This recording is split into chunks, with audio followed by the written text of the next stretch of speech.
me share my screen. So we're going to talk today about the SOS approach to feeding.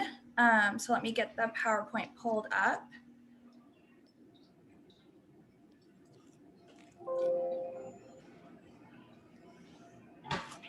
All right. So as I hope everybody can see that now. And Megan has so greatly offered to read off any questions that pop up in the chat, because I don't think during presentation mode I can see those. So if you have any questions, just either put them in the chat or any comments or anything, or just holler them out during the presentation. We can also kind of talk at the end about some other things too. So I'm going to talk today about SOS Approach to Feeding, which is a 4-day course that I took back in August. It originally was an in-person session, but of course, with the pandemic, they switched to virtual. So it was hefty online. And it was developed by Kay Toomey, who is a psychologist. She owns her own practice in Colorado, as well as she's on the board for Feeding Matters, which is a nonprofit organization that focuses on supporting families with children and adults with feeding difficulties. So they actually have I put their website at the end. They have a conference coming up that is pretty informational. So if you're interested in learning more. SOS stands for sequential oral sensory. And if we look at this visual, the SOS approach tries to focus on the whole child picture. So their basis is the child's always right. And if there's a feeding difference or difficulty, that there's a reason that that's going on. So the visual here is a little bit difficult to read, but it has feeding just as the tip of the iceberg. And then it has, of course, biological, physiological, environmental, and social factors that all go into feeding. Also, the reason that it's sequential is because they have what they call a food hierarchy that we'll go over in a little bit. But the food hierarchy is both for oral motor skills as well as for sensory processing. So they use a process to try to get kids to move up that hierarchy for both of those, depending on what their needs are. I want to touch on base on this real quick because they went over it during the presentation. For our little ones, it probably isn't super informative because most of them won't have this diagnosis, but it may be something that you start to see in the future. There is a pediatric feeding disorder diagnosis now in the DSM. And if you look at the criteria for it, it is really nice because it looks at skill-based as well as sensory processing, nutrient deficiency, different things like that, versus our, of course, failure to thrive, that's very wide, and then ARFID, which is avoidant restrictive food intake disorder. Another interesting thing that they pointed out is that ARFID is actually in the DSM under eating disorders. And so when we talk about language used with families, that can be very impactful if they were to look that up and see that their child has a diagnosis that's actually classified as under the psychological disorder or under an eating disorder, versus with pediatric feeding disorders, this is classified under developmental delays. And so just when we look at language, that was something that they pointed out during the course. This is the SOS approach. This is a really important handout, and it might be a little bit difficult, but I can drop it in after the resources. I think it might be under the feeding resources right now. This is how they classify if children either are considered picky eaters or problem feeders. And if they're picky eaters, they're falling in this first category. And that is looking at the variety of foods that they're eating, the texture of foods. They're looking at this child as they might outgrow this, we need to monitor. Versus if they fall into that problem feeder section, they're thinking from their approach that this is a child that needs intervention. And they're classifying this as a difficulty for the family based on family report, based on the limited number of foods that the child's having, and then the response to new foods. Katie, is there a way that you can enlarge that on your screen for us to see a little bit easier? Do you see, am I in presentation mode? Can you see like my notes and everything? Mm-mm. No? Mm-mm. Um, If that's okay, if not, I don't want it to take I it. might be able to real quick. Let me end my presentation mode. Oh, never mind. If you change your view to standard view on my end, on everybody's watching end, it works. Sorry. A little better. Okay. My bad. No, you're fine. It's Thank okay. I will, yeah, I can drop it in the resources under feeding if this isn't there, but what it really looks like is that number of foods is the main one, number of foods that the child feels safe with. And then after that, we're looking at how they respond to new foods, and then families report as far as how stressful meal times are. And with the SOS approach, they really take that stress into consideration, which we'll talk about in a minute, because we know appetite is impacted by adrenaline. And so that is something that they talk quite a bit about. This next slide goes over the tenets of SOS. So these are their beliefs for the SOS approach to feeding. And I condensed these down into just a few. They have 10 of them. The main one is that feeding myths are harmful. So some of these myths that they talked about were that eating's the body's number one priority, which we will talk about in a minute, but it's not. Breathing and stability are. And that eating's intrinsic. This is not true. We know that appetite, reflexes, also motor control, all of these things go into eating. Eating's easy. That picture of the iceberg kind of showed that it's not just bringing food to your mouth and swallowing, and that it's not okay to play with food, which we know some of our families struggle with that concept of food play. But the SOS approach uses a lot of play to move children up that hierarchy. They do this by using what they call systematic desensitization. So meeting the child where they're at and then slowly increasing what we're asking them to do as far as sensory or oral motor skills. And we'll go over their hierarchies in a minute. Of course, we know that to learn if a child has atypical feeding patterns, we also have to know the blueprint of typical feeding, and that that once again, they use play to move up this hierarchy. They also like to use food as the means rather than tools. So this visual is one that they use during the presentation of what they believe tools teach versus what they believe food teaches us when practicing. So when we talk about the foundations of feeding, I just mentioned that breathing is our number one priority for our body. So we need to keep, of course, we need to breathe to be able to stay alive.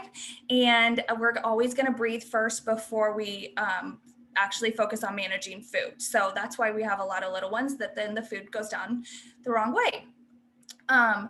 Postural stability, so not falling on your head, is the second one. And when we look at stability, we're looking at muscle tone, postural control. So this is mobility, rotation, endurance, and then of course, fine and gross motor control.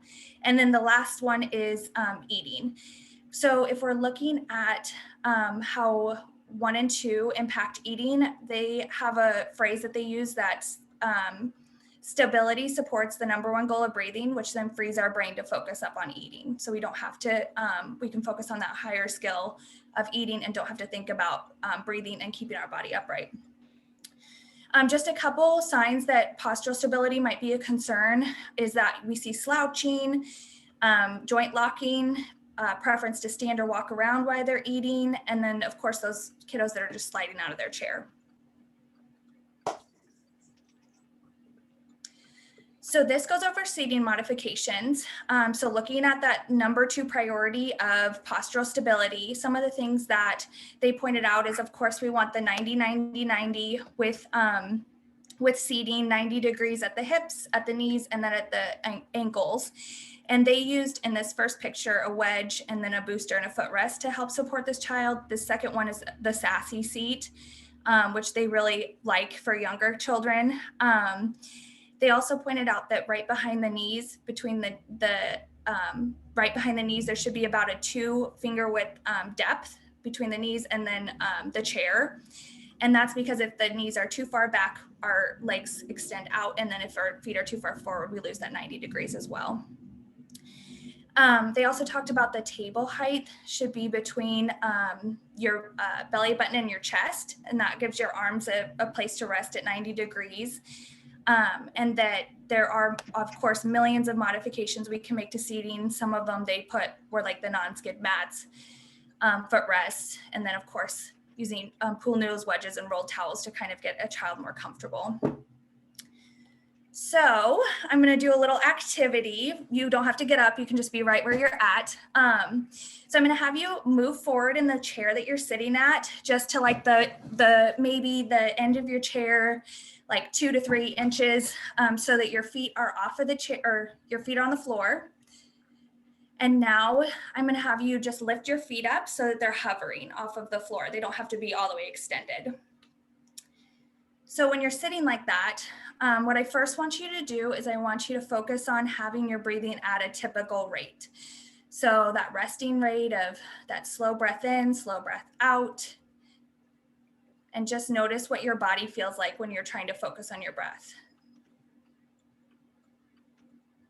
Okay, so now switch, and instead of focusing on your breath, focus on having your shoulders relaxed, having good posture, where your core is stable, and then your legs aren't shaking, which is sometimes hard for us in this position.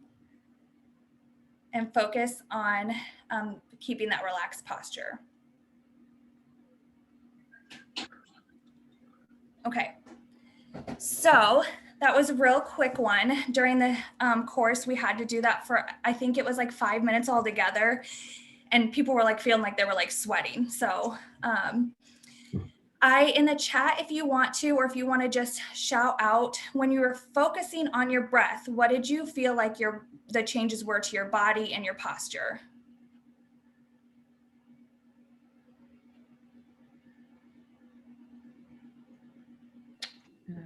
Susie says tense.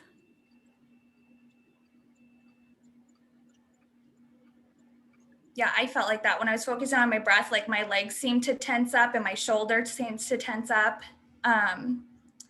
Then when you were focusing on your body being relaxed and good core stability, what did you feel like happened to your breath?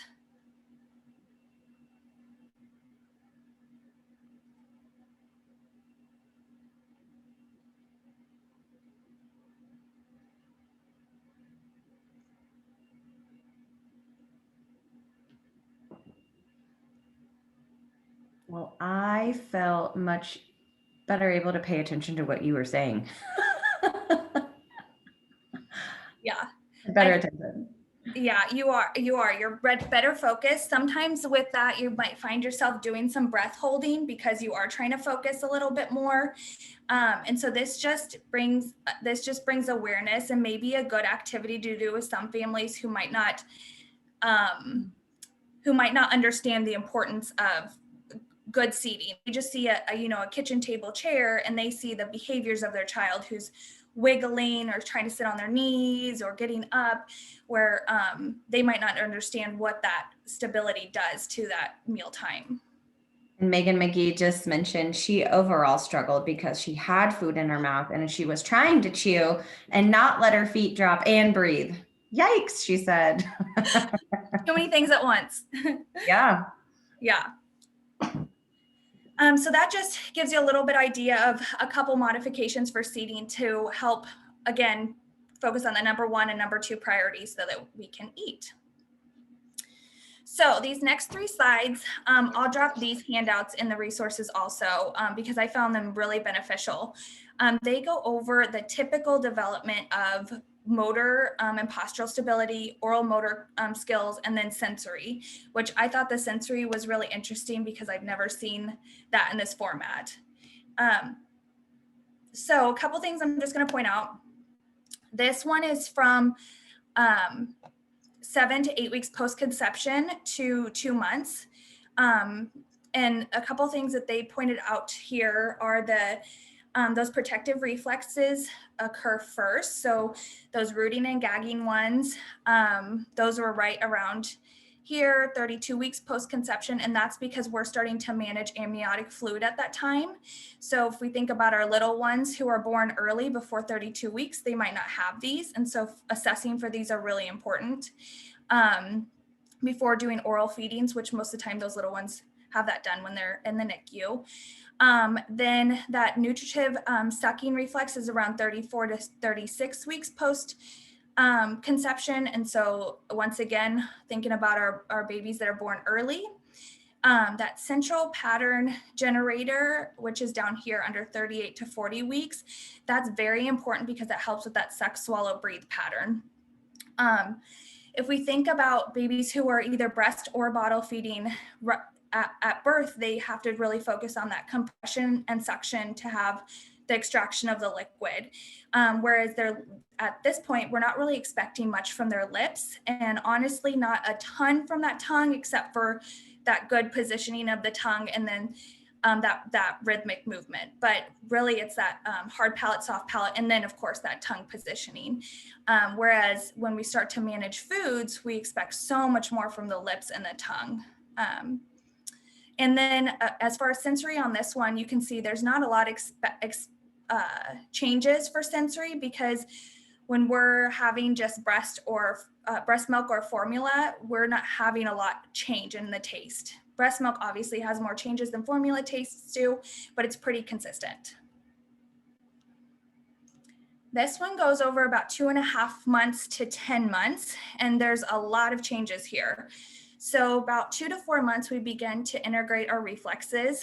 That's the very early end, and this is when they become from reflexive to volitional movements. It's the same time as motor-wise, our jaw is moving that facial downward and outward growth, which then we have a bigger space, so it has to be more volitional.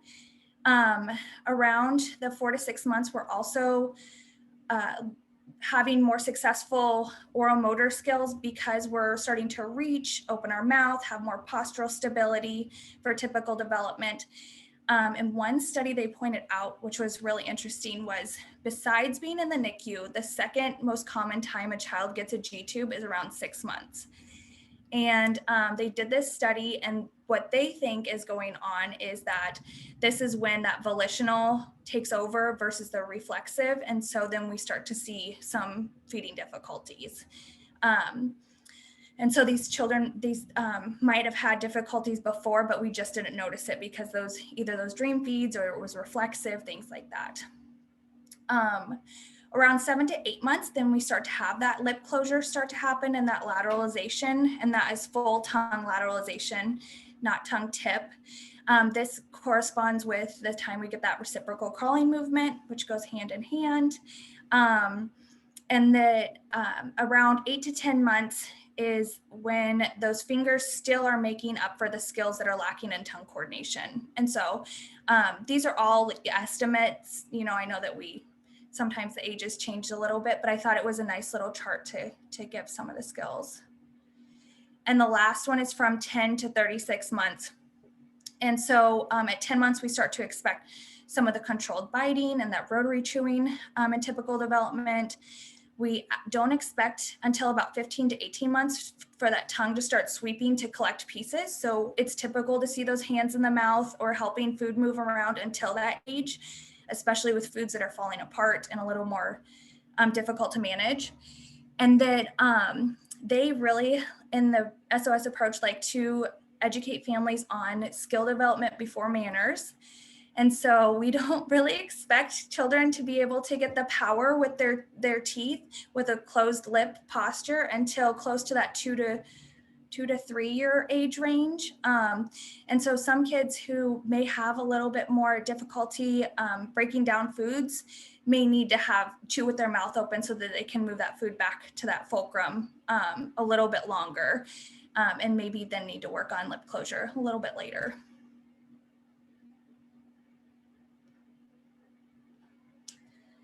So this is a picture that actually takes into consideration all of those skills we just talked about, and then pairs them with the foods that are best to either easiest to manage at that age range or foods that will help them work up to the next skill development. So down here at the bottom, they go through like hard munchables, meltables, solids, soft cubes, different textures, and they give examples of these. If we are looking at the skill development compared to the food and consistency, if we're looking at thin purees, we still around that age are expecting that anterior loss as babies are working on figuring out how to move that food back in their mouth. They also talked about, like, if you think about first meltables, a lot of families pair those with those thin purees around that 4 to 6 months age. They're like, oh, we're going to do purees and meltables. But they, in the SOS approach, actually start to want that a little bit later on. The reason being is that they don't have that tongue tip lateralization yet. It's really hard to, a lot with some of those, like Cheerios actually aren't really easy to manage as first meltables because they're coated. And so they really need to be working on pushing the food up and mashing it on the roof of their mouth, which comes into this age range of 7 to 8 months of that soft mash food. So just something for thought. I know a lot of times kids do really well with it, but if they're having difficulty in gagging, it might be because they don't have that lateralization yet. And there's other ways to work on that first.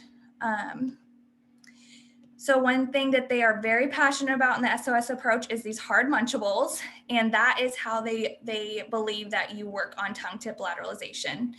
So those are some long, hard foods that aren't meant for eating, and they even recommend them to little ones before they have teeth, and using as just oral exploration, kind of like a teether. And it's just something, about 6 inches or so that's cut in a strip that they can work on getting way back there in their mouth, work on having their tongue push against it and their cheek push back against it.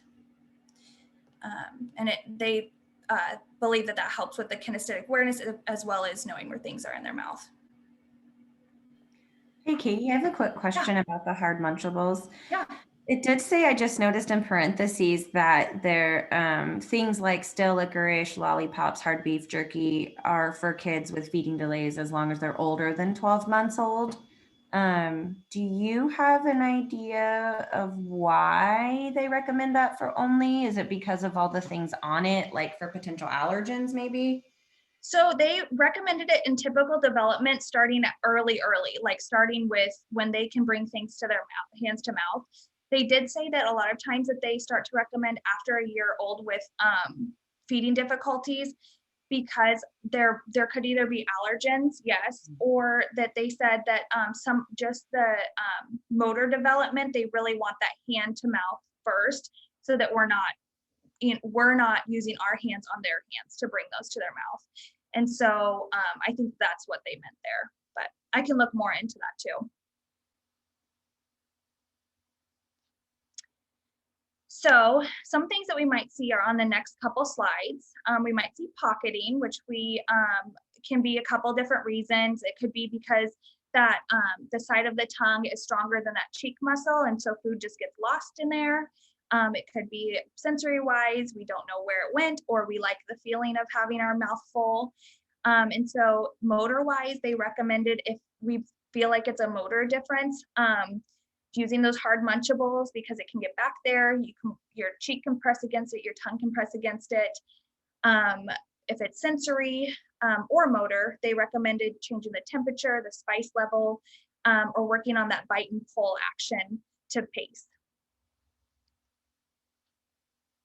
Another thing we can see is that overstepping. And so this can be due to a couple different things. Kind of with the pocketing, they kind of go hand in hand, but that decreased bite strength. So we're biting off too much in our mouth because we're tearing foods, or we are losing the food in the back of our mouth, in the pockets of our mouth, or the tongue tip lateralization isn't there to move that food back far enough to have the power of chewing. And so it's kind of getting all mixed up in the front, and we keep taking in more food. So they teach a bite and pull, using those words, of course, limiting the number of pieces, teaching big bites versus small bites. So like dinosaur bites versus baby bites, or teaching adaptive strategies for some kids that cognitively can handle that, where it's teaching if that's, oh, that looked like a big bite. If that's too much, you can put it here, and teaching where they can spit it out, which we all know isn't every family's favorite to have them spitting out food, but sometimes it's better than choking. Then what to watch for. So some of these things are typical, like we talked about, depending on their age. So that tongue thrust is sometimes from mashing food on the top of the mouth. And if that happens after we've worked up from the purees, then that should be starting to go away. The smile line, so if we're liquefying food on the roof of mouth, we're pushing up and holding it there like we do with meltables. You might see the lips kind of make a smile. And lip protrusion, of course, if we're chewing on the front of only our front teeth, not bringing it back with that tongue lateralization. And then food constantly falling to the middle of our mouth. So we kind of get it back there past the canines, and then it falls back forward, and we kind of get it back there and it falls back forward. It really should be back far enough that we can manage it, move it to the middle just to swallow it.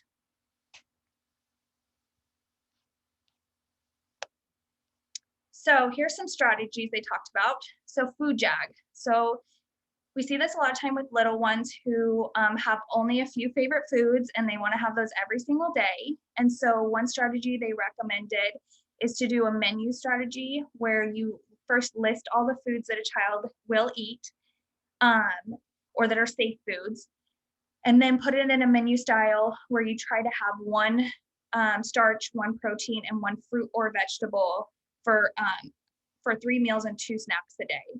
So we know this would mean 30 foods, which is sometimes difficult for families to come up with. And so their strategy was, if you fill in the menu, you should only have a food repeated every other day. And if you're not able to get there with the 10-10-10, then to change 1 to 2 foods each day to something very similar by changing the foods to something they accept, and then try to fill in the gaps there. As I know, we can't do this with every child because we have those ones who only have 10 foods and you'd have to change way too many. But if you've got those kids that are right on the edge between that picky eater and problem feeder chart, this is a strategy they gave.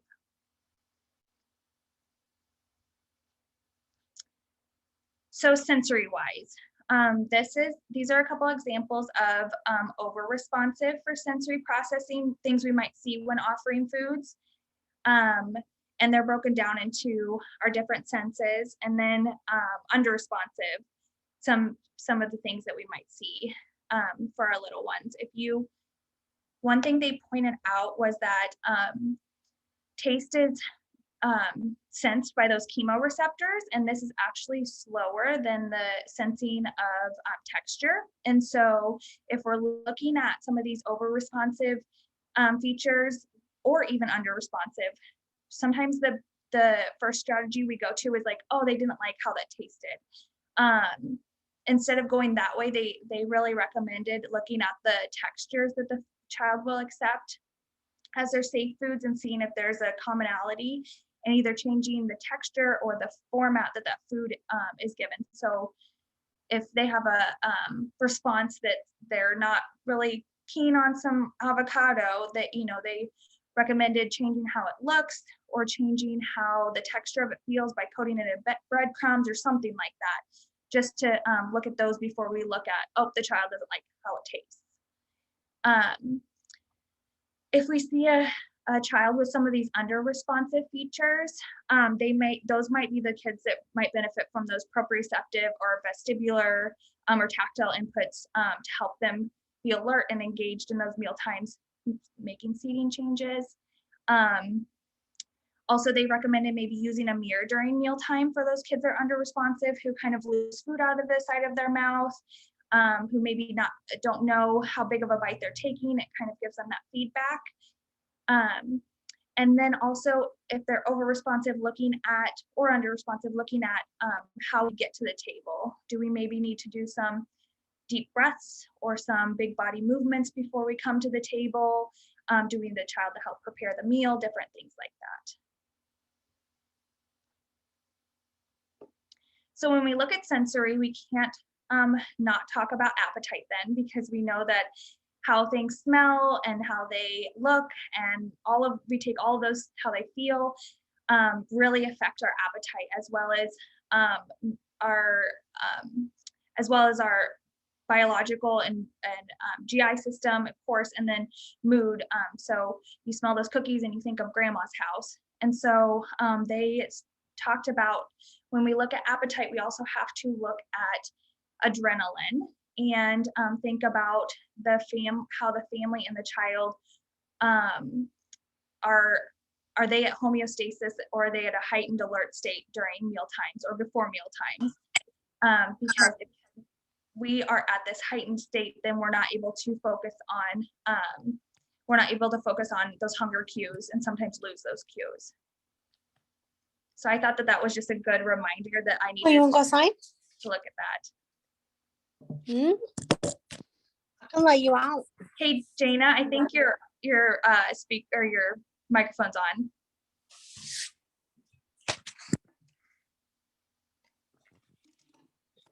Okay. There you go. I'll just mute. So now we are at the hierarchy. So this is the nitty gritty of the SOS program. This is looking at the sensory aspect of food. So this is not that first handout was really looking at oromotor wise, and this is looking at sensory.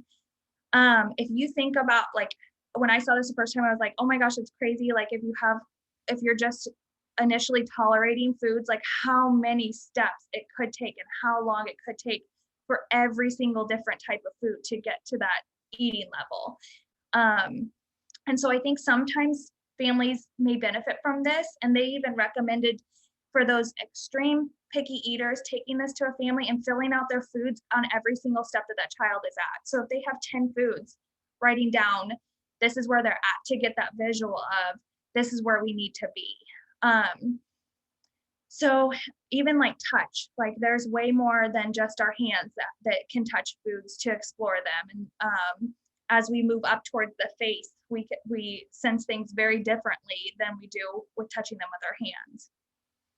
And the way they move up these steps is through play. So they actually hope that a child has foods at different levels. So, even if there's only 5 acceptable foods, they are hoping they're at these different levels, and that way you can use that food to do some play and maybe introduce one of their other foods that they'll accept and play with it, and it might help bring them up to that next level, and work up this steps to eating chart. And I think this one's in the resources too, but I can post this one. So the SOS approach looks at family meals and then therapy meals. So it was originally developed for outpatient services, and they do have some families that they talked about using it in home, but it's definitely, the therapy meals are more therapist directed. It's a lot of work for the family, but it can be done. And so I'm going to talk about family meals first, because that fits more of our model, and then I'll talk about the therapy meals and how that can be adapted to work with families in the home. So the goals of the family meal is to learn the routine and structure of meal times and to slowly increase accepted foods. They also, of course, want, in this, we'll talk about in a minute, but they have one safe food, so they want the child to eat something. And then therapy meals, the focus is not on eating the foods. It's all about exploration and moving up those steps on that we just saw with the sensory processing stair steps. There's usually about 9 foods and 1 drink offered during the therapy meals. So this is where I'm like, families would have a lot of prep. They are all chained, and we'll talk about this in a minute, but it's a lot more intensive than the family meal styles. They're both child driven. So if the child's in control and we're really watching their cues, if they're feeling uncomfortable with moving up that step, we bring things back by either changing how the food is offered or changing the play scheme or something like that. And I think that's all I have for this. I have a video now I'm going to try to pull up on YouTube. So we'll see if it goes. Katie, quick question for me, is that the therapy meal, is that something that they want to be in like their typical family meal positioning, like for example, in their high chair at the table, or is that really something that should be completely separate? You know, Yeah, the that's actually where and a great question. So they want the seating to be the same because they want them to know that this is time to eat, but they actually recommended using like a different placemat or a different place setup to differentiate between the family meals and the therapy meals, especially for younger children. Like they said to during the therapy meals, they actually just used like a white styrofoam plate. And that was like what they recommended to use. Because ideally, if you were to do this, and we'll go over it in a minute, you would do the therapy meals once a week. And so at home, the family would be responsible starting out once a week, and then that actually increases as the therapist kind of backs off. So eventually it's like the family could be doing a therapy meal up to like 3 times a week, depending on what they need for the child. That was a great question. Let me pull up, I'm gonna stop sharing. And then I'm gonna share the video, hopefully it will play. So this is gonna be an example of, this is an individual session at an outpatient facility. They also, so with the therapy meals, a lot of times that the reason it's difficult at home too is they use groups most of the time, unless for some reason they feel like the child, it would be overstimulating, it wouldn't be a good plan for the family. And so we'll talk about this in a minute, but this is the therapist right here who's blonde. And then this is the parent right here who is, she's kind of off of the screen a little bit. You'll also notice a couple things that they leave everything on the table. So this is sensory wise, if the child's able to tolerate it, they want the smells mixing, they want to use the other foods they've used before to do the play schemes for new foods. And so they really try to leave it there unless the child shows that they need some of those adaptations to cover it up, move it out of the way, things like that. So hopefully you can hear. Let me see if it will work large screen. Megan, are you able to see that? Okay. Orange sticks. Do they know the other sticks? Wait a minute, let's see. Maybe they're friends. Yeah, here you go, Mom. Oh, hello. Miss Jenny. Okay, ready? Let's go see if they know each other. Hello. Do you know me? Hello. Are we friends? Yeah. Oh, sorry. I think you live in the village next door. Yeah. Oh. Oh. Let's go get our friends over here. Come on. Oh, I need this hand. Oh, here you go, Mom. Okay, here we go. We're going together. Oh, now we're all in the castle playing. Wow, wow, what a beautiful castle. Oh, wait, we've got to tell Orange Stick. Orange Stick. The king is coming. The king is coming. Wait. The king is coming. Oh, the king. Are we calling? Wait a minute. Have we saved the king? Is he ready? Does he need arms? Oh. Does he need an arm? Yeah. Okay, maybe. Oh, wait. Wow. Wait a minute. I want to try that. Hello, Mom. Wait, this doesn't sound much.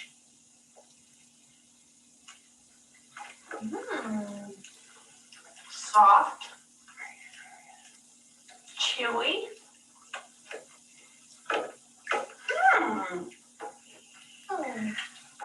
It doesn't have a really big taste. That's French fries. It tastes like French fries. It does taste like French fries. Okay. So,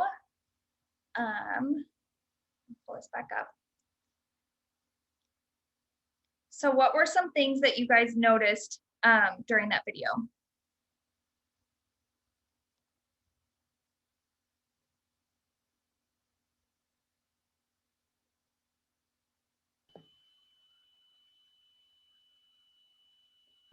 Stacy asks, are they sitting in front of a mirror? Yeah, they are. They always, for therapy meals, use a mirror, unless it's group.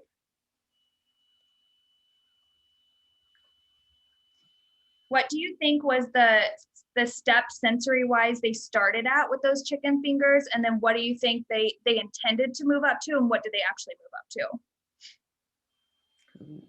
Does that, so they pulled it out and they were pretending like they were people. So they were playing with it with their hands. And then what did she made a play scheme to move it up to, using it as a whistle. Mm-hmm. And then we saw the little one end up taking a bite, and they were like, oh, okay. So then they imitated what she did. But I don't think that was intentional. That wasn't their plan. I think they were trying to go from touching it with their fingers to touching it with their mouth. And that just happened. Another couple things to point out is that they actually, they called it an orange stick instead of a chicken finger. And I left this part out because Kay Toomey's really into the psychology of kids and their play schemes, but it's a lot of information. And she really talked about, depending on their age, what language to use, and that chicken fingers is sometimes alarming to kids, like using those words, because they're like, wait a second, like a chicken. And so using more of like the food properties, like the colors or things like that to describe it, depending on their level of cognition and their that like object permanence and things like that. And then when she did take the bite, did you guys hear how she explained the food to the little gal? She said like it's, I can't remember the exact words, but she described how it felt in her mouth and that it didn't have a strong flavor. I think she said this isn't crunchy. Yeah, you're right. Mm-hmm. Or yeah, Megan, I think at some point somebody did say, I think she said chewy. Yeah. I think mom maybe said that. Yeah, I think she did. And they really coach on that early on. So when families are in therapy meals, they use like the first like 4 weeks to just work on, we'll talk about it in a minute. They don't change any foods. They use the same foods every time, and they work on that, how parents respond. And so mom did a really good job of saying, oh, it's chewy, rather than saying like talking about, good job taking a bite or whatever, using that phrase. Okay.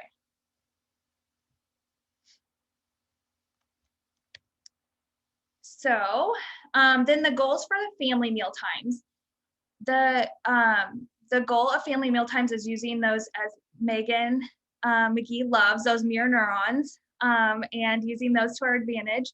So with little ones, if you're not familiar with mirror neurons, it's when they see things happen, that perception, their brain actually processes that as action, and so that they're participating in that, whatever they're seeing. And so we use imitation of them so that they can see themselves, what they're doing. We also model some of those good behaviors at the table, some of the expectations. The child's not the focus of the meal, so we talk more about the food properties during the family meal times, and discuss the food. And if the child doesn't touch anything, that's okay. Really over exaggerating those motor movements if they're missing oral motor wise, so those bites and pulls. Once again, modeling those oral motor skills before we model some manners. And the second goal is to learn the structured meal time. So this is actually, some of the things overlap with some like Ellen Satter things, and she actually mentioned that during the course. So foods are offered every 2.5 to 3 hours, so 3 meals and 2 snacks a day typically. There's always one safe food and then one new food, and typically around 3 to 4 foods and no more than that during family meal times. Having those transition mornings or activities. So they mentioned like during group sessions, they always use a wet washcloth and have the kids wash their face before, for body awareness, sensory exploration, just getting everything ready, as well as they do bubble blowing before as like kind of a calming, fun activity before they eat. And so they encourage that families could do these before meal times if they need to. deep breathing. They serve the family style meals, so everything's passed. And then teaching adaptive strategies. We'll have these in just a second, but the cleanup routine is the main key of family meal times. So their cleanup routine is aimed at if a child never touches the food during the whole meal, this is the opportunity to move up that hierarchy sensory wise.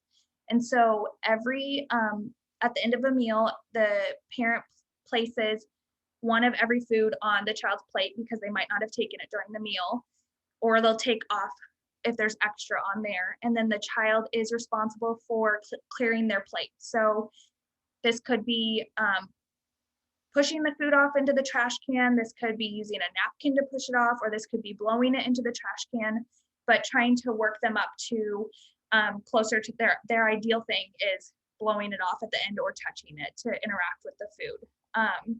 So if it's a novel food, they've at least interacted with it once. And then nothing between meals except for water. So these are the adaptive behaviors that they teach. We talked about one of those, like spitting it out if it's too big. These are, they use a model of identifying the body sensation first. So this is just helping that child know what that feels, what's going on. So it looks like your face is turning red. It looks like you took a big bite. It looks like your cheeks are full. It looks like you're pulling your shirt over your nose, like whatever it is to that their adaptive strategy they're doing, and then giving them a new strategy to use that's maybe more appropriate or gets the food away from them. So covering it up, moving it across the table, having a wipe next to their plate, different things like that. This one, as we know, language is really important around meal times, and so they really try to avoid those demands, commands, and questions, just like many of the other programs we've talked about. And so they use a "you can" phrase a lot of times. So you can have sweet potatoes or carrots, and the child still might say no to both, but they are hoping that giving that helps make that choice. Telling them what to do, your plate stays on the table versus don't throw your plate. We know many of those things. And so they really try to, these are mostly things that they try to teach the parents during those first 4 weeks. And this is the main goal of moving up that food hierarchy. So first, before we even get to eating and bringing food to our mouth, we have to focus on that routine and that structured meal time. And then it's all about changing the foods. So changing those colors, temperatures, textures, the brand, whatever that may be. And their focus is first sensory. So that chart of the moving up, like tolerating, smelling, touching, that chart first, and having a variety of foods there before focusing on oral motor skills. And the reason they do that is they believe that before we can focus on the oral motor skills that we need to develop, we have to be able to actually put foods in our mouths. And so having a variety of foods all over that chart really gives us more of an opportunity to get foods to our mouth so that we can practice those oral motor skills that might be missing. So variety first, and then oral motor development. And I think this is the last one, but this is the example of a food hierarchy that they used for a therapy meal. So like I said, there's 9 foods and 1 drink.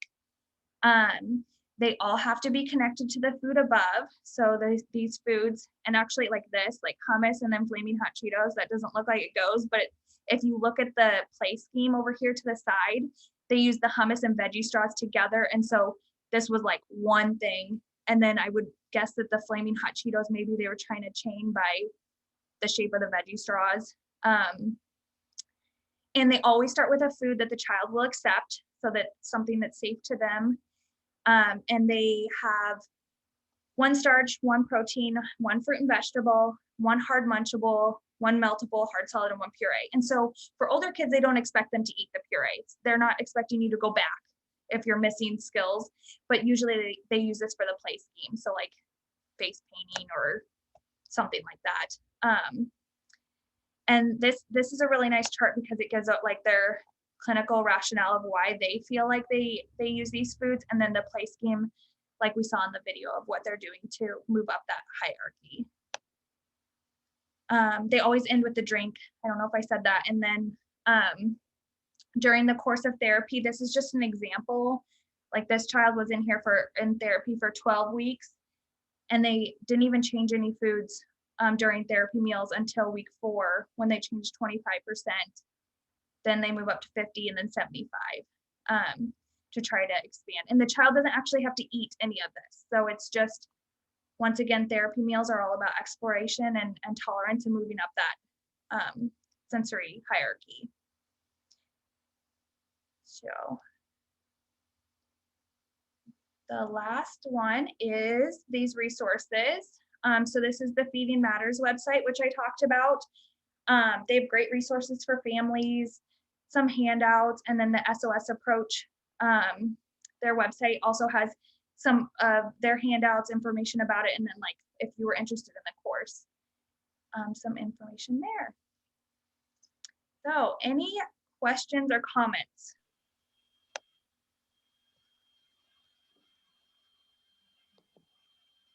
So Katie, you did the online training, and I know it was rigorous because it's online's hard anyways. Would you recommend the training in general, just as a way to continue to develop your knowledge base if this is, a routine you're really interested in? Yeah, I would maybe do it in person. Wait, if they're hopefully going to go back to that, because it was 4 days online. It was hard. Like I think it was like 7 a.m. to like 5 p.m. every day, and like it was difficult. We did have some interactive, like we had to make a food hierarchy. We had to bring foods and we had to try different things. And so they tried to make it that, but I feel like in person may be more beneficial.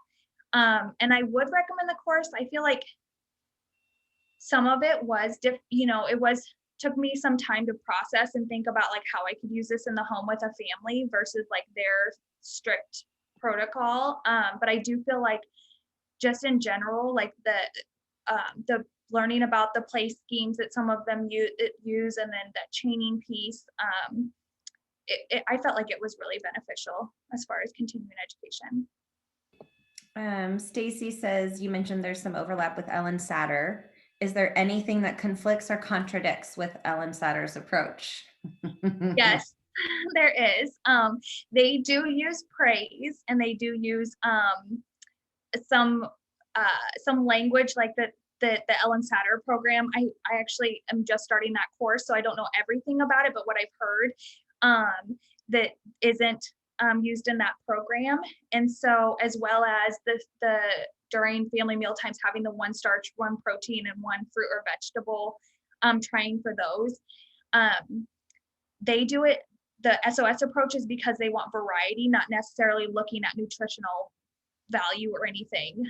Their idea is that those foods have very different sensory properties, and so that's why they do it. Whereas what I've heard, and anybody can correct me if I'm wrong, with Ellen Satter is that it's more about what the child will eat, what their body needs to grow, and then using that praise piece, which I kind of struggle with the SOS approach. But Kay is a big psychologist in giving praise and that positive feedback, and so she felt like that was important in their program.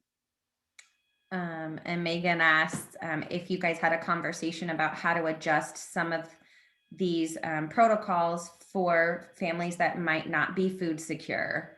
Yeah, that makes total sense. I actually have those varieties.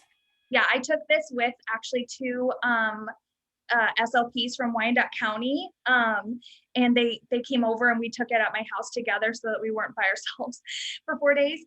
And that we brought that up multiple times about how this program is definitely either an outpatient approach where the therapist has the resources for these foods, and then or that it is difficult for families who may not be able to provide these things in their home.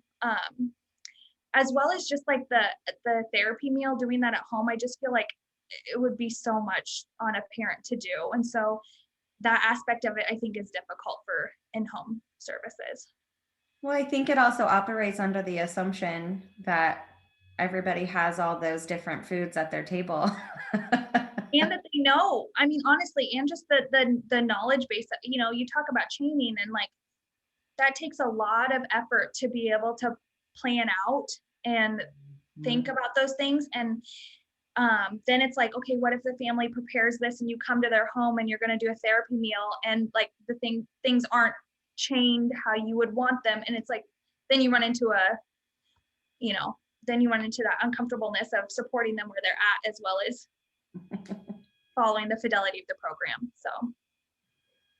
And Stacey says the ability and willingness to waste food. That's a big one. Yeah, you're right, Susie. They don't. And I did my field work at Operation Breakthrough, and we weren't allowed to do food play or do any crafts or anything with edible items because of that. And so it definitely is an approach that the family would have to feel comfortable with that, and that maybe food insecurity might be a concern. I love those questions. Those are great. I didn't know that about Growing Futures / Head Start. I didn't know that. I'm wondering, Susie, do you know, is it a Head Start rule? I think it is a rule.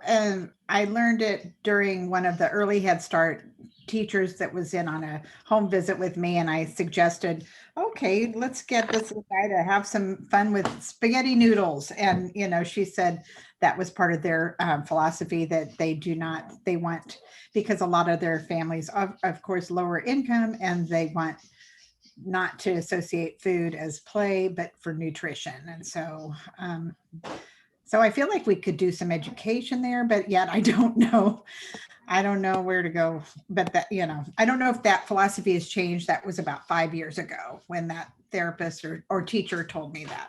So That's great. Thank you.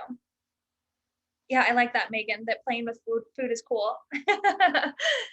It's true. I mean, they said that half the battle is that when they have parents come in, that is one of the first things they talk about, is that we're going to play with food in this program, and that, you know, it's okay, and it's beneficial. And they had so much research in the presentation, but there was a lot on food play and that being beneficial to increasing acceptance of foods.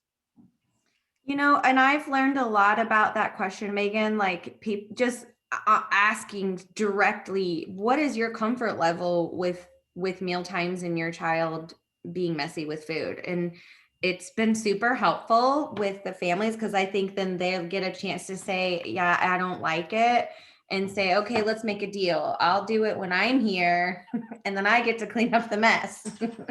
But I like the idea of the therapy meal, maybe starting only at once a week and maybe building to 2 or 3. Like that is much less overwhelming than every day, really. Mm-hmm. Yeah, and I feel like making adaptations and using less food, like they use the 9 foods in one drink, and I think they even go up to like 14 foods sometimes. And I feel like that's because they have the time, like that I feel like it could be done with less foods too. And so not necessarily, you know, putting that pressure on families to get 10 foods out for one sitting. And visually, that to me seems overwhelming. Yeah.